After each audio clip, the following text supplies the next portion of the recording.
Há alguns anos eu trabalhei num projeto de transformação num grande varejo.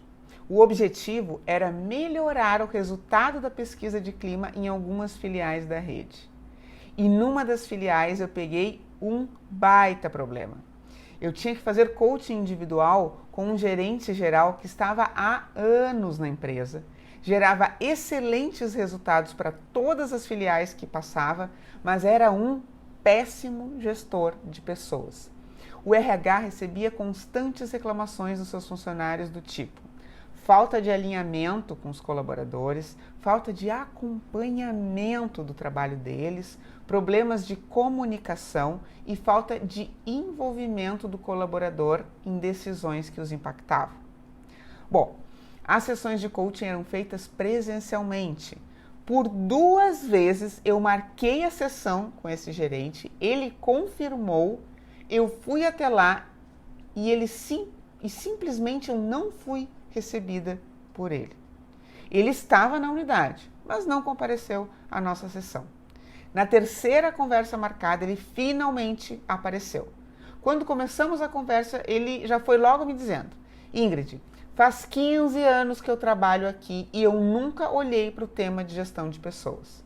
Mesmo assim, eu sempre gerei resultados excelentes. Inclusive, sempre fui chamado em várias filiais dessa empresa para resolver problemas de resultados que outros não conseguiram resolver. Por que então eu devo me esforçar para mudar agora? Tchan! Eu não sabia o que responder. Eu fiquei sem palavras. Eu realmente não sabia como aquilo era possível. Afinal de contas, o senso comum diz que os resultados são alcançados através de pessoas. Esse cara virou especialista em tirar as filiais da empresa do buraco financeiro. Cada vez que uma filial não conseguia entregar os resultados, ele era deslocado para gerenciar e elevar o nível de entrega dessa unidade. Mas como ele gerava um resultado se era um péssimo gestor de pessoas? Eu vou te explicar. Existem 2 maneiras de você influenciar as pessoas. Você pode manipulá-las ou inspirá-las. E quando eu falo de manipulação, não é de uma forma pejorativa, não. Manipulações são ações que empresas e líderes utilizam para gerar resultados. Quer ver um exemplo? Preço.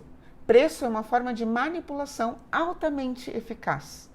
Baixe o preço do seu produto e logo as prateleiras irão esvaziar. Ou seja, eu te entrego um preço baixo e em troca você compra de mim. Você consegue o resultado a curto prazo, mas não a longo prazo. Porque manipulações geram resultados, mas não fidelizam as pessoas. Você consegue fazer as pessoas comprarem uma vez o seu produto por causa do preço baixo, mas você não garante que elas irão comprar pela segunda vez.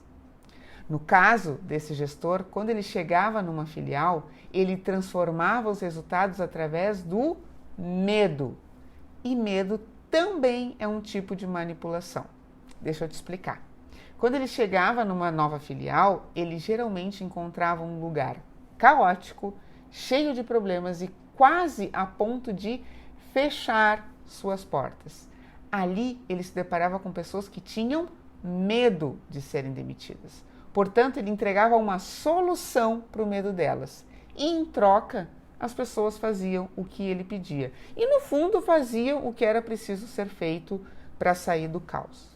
O problema é que, assim como no exemplo do preço que eu dei para vocês, você consegue um resultado a curto prazo com o medo, mas não necessariamente você fideliza as pessoas com essa manipulação. E ele não era um líder que conectava, que gerava propósito e que influenciava os outros. Então, depois de algum tempo, quando o medo passava, as pessoas simplesmente paravam de entregar resultados. Ou seja, ele movimentava as pessoas, mas não acrescentava nenhum valor para elas a longo prazo. E o que acontecia depois disso? Esse gestor tinha que ser trocado de novo de unidade para recomeçar sua manipulação em outro lugar caótico e cheio de gente com medo de ser demitida. Mas aí você deve estar se perguntando: Mas Ingrid, por que ele não poderia simplesmente fazer o que ele sabia fazer de melhor e ter um outro líder fazendo gestão de pessoa? Porque este, meu caro, não é o mundo real da maioria das empresas. Ter um líder para executar e outro para fazer gestão de pessoas é insustentável e caro. Todas as empresas que eu conheci que tentaram dividir esse papel acabaram voltando atrás e contratando líderes que conseguem unir esses dois papéis, execução e gestão. Sabem o que começou a acontecer? Esse gestor passou a ser um peso para a empresa, porque cada vez que ele saía de uma filial, a empresa tinha dois problemas: consertar o estrago que ele tinha deixado e encontrar outro lugar para ele trabalhar. Não se enganem, minha gente.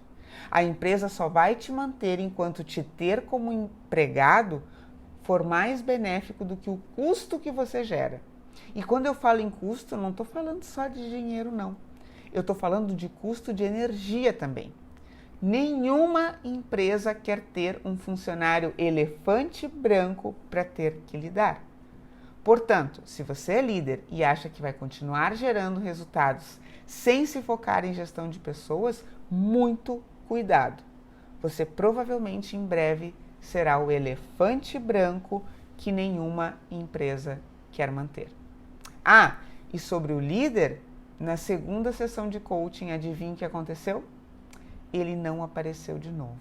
E foi então que eu dei por encerrado o processo dele.